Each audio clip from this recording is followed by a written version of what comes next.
खालिदा जिया का राजनीतिक सफर। खालिदा जिया ने पति और तत्कालीन राष्ट्रपति जियाउर रहमान की 1981 में हुई हत्या के बाद राजनीति में कदम रखा। 1982 वो बांग्लादेश नेशनलिस्ट पार्टी की सदस्य बनी। 1984 उन्हें सर्वसम्मति से बीएनपी की चेयरपर्सन चुना गया। General HM. इरशाद की सैन्य शासन के खिलाफ 9 साल तक आंदोलन का नेतृत्व किया। खालिदा जिया 3 बार बांग्लादेश के प्रधानमंत्री रही। प्रथम कार्यकाल 1991 से 1996। 1991 के चुनावों में जीत हासिल कर वो बांग्लादेश की पहली और मुस्लिम दुनिया की दूसरी महिला प्रधानमंत्री बनी। उनके इस कार्यकाल में देश में संसदीय लोकतंत्र की वापसी हुई। द्वितीय कार्यकाल फरवरी 1996। उन्होंने दोबारा चुनाव जीता, लेकिन विपक्ष के भारी विरोध और विरोध प्रदर्शनों के कारण उन्हें कुछ ही हफ्तों में इस्तीफा देना पड़ा।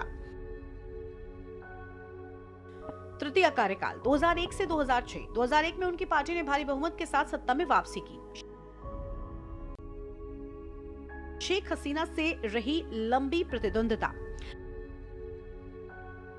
बेगम खालिदा जिया का राजनीतिक सफर एक गृहिणी से देश की पहली महिला प्रधानमंत्री बनने और फिर लंबे समय तक संघर्ष व कानूनी लड़ाइयों का सिलसिला रहा। बता दें कि 30 दिसंबर 2025 को ढाका में उनके निधन के साथ बांग्लादेश की राजनीति के एक बड़े अध्याय का अंत हो गया। बता दें कि खालिदा जिया की अवामी लीग पार्टी के प्रमुख शेख हसीना से लंबी प्रतिद्वंद्विता रही है। इन दोनों महिलाओं ने ही बांग्लादेश की राजनीति पर दशकों तक दबदबा बनाए रखा। बांग्लादेश की राजनीति को दिशा देने में इन दोनों नेताओं की बड़ी भूमिका रही है। हालांकि बीते कई वर्षों से शेख हसीना का बांग्लादेश की राजनीति में एक छत्र राज रहा और इसकी वजह खालिदा जिया का स्वास्थ्य रहा। खालिदा जिया लंबे समय से बीमार चल रही थी और उपचार के लिए वो लंबे समय तक विदेश में भी रही। अपने शासनकाल के दौरान उन्होंने कई महत्वपूर्ण सामाजिक और आर्थिक बदलाव किए। प्राथमिक शिक्षा को अनिवार्य और मुफ्त बनाया। लड़कियों के लिए 10वीं कक्षा तक शिक्षा मुफ्त की गई। उनके लिए वजीफा शुरू किया। संसद में महिलाओं के लिए 45 सीटें आरक्षित करने के लिए संविधान संशोधन किया। मूल्य वर्धित कर यानी वैट लागू किया और मुक्त बाजार अर्थव्यवस्था को बढ़ावा दिया। भ्रष्टाचार के आरोप में जेल गई।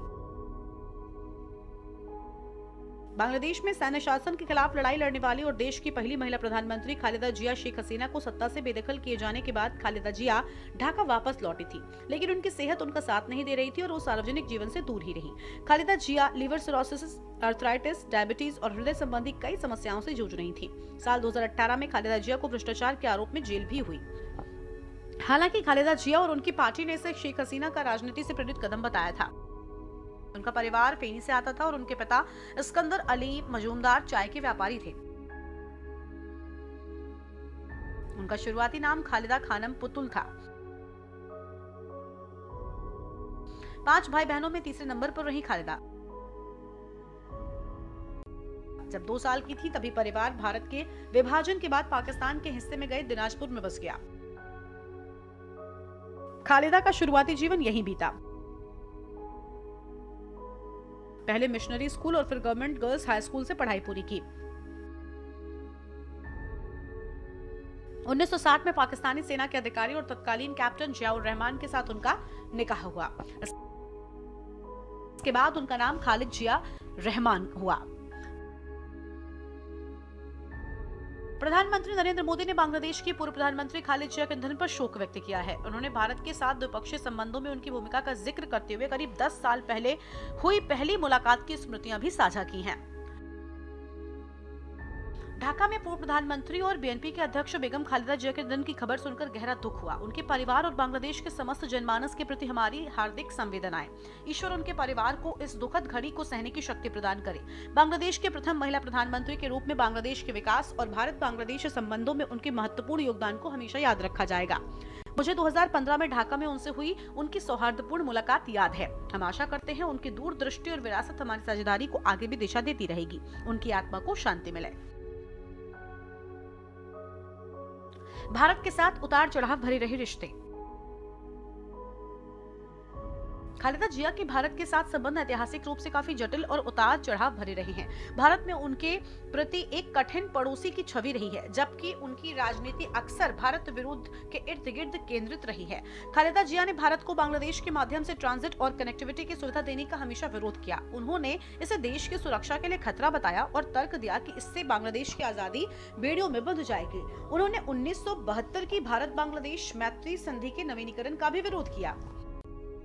भारत से वैचारिक और राजनीतिक मतभेद। खालिदा जिया की पार्टी बीएनपी अपनी राजनीति का आधार बांग्लादेशी राष्ट्रवाद को मानती है, जो अक्सर भारत के प्रति संदेहपूर्ण रहता है।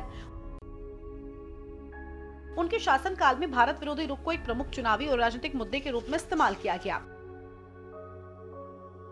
उनका मानना था कि अवामी लीग भारत के प्रति बहुत झुकी हुई है,